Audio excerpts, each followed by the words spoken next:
Well, the discussion behind the decision, and which was mine, was really to err on the side of safety. I think given the temperatures this morning and the reality of that versus the forecast, and that it was even a bit colder than was forecast, led me to think about the children that were coming to school. And in many instances, we're talking about 4 and 5-year-olds that might be waiting for the bus, and just even a slight exposure, you worry about that safety.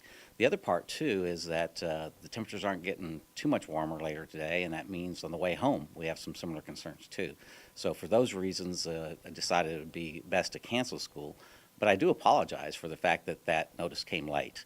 It's one that we tried to see what was happening early this morning, and when I was doing my research on weather.com at 5:30 a.m., that really was too late in the sense that it's still disruptive to so many people, but appreciate the media getting the word out as quickly, shortly within about 30 minutes after we made the decision at 6 a.m. There was a discussion yesterday, and we also were checking on the status of our buildings and had a couple that we weren't sure of, but all those are working fine this morning. And so we had that discussion, but as we know, in Oklahoma more than anywhere else, forecasts are one thing, and then the reality is the next day as to what happens. For example, part that weighed on me that probably delayed this somewhat was Saturday's forecast was that the cold weather was going to come in much earlier than it did.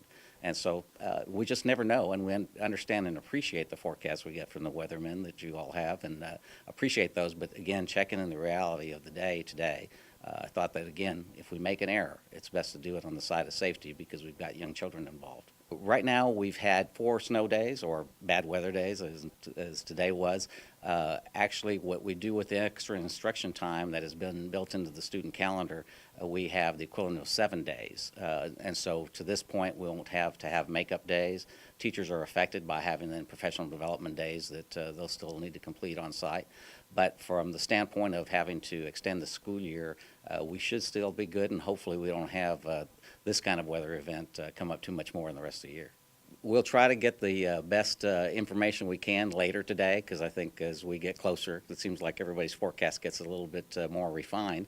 And so we'll look at that, but we'll make a decision this evening to be able to make sure that that folks are well aware.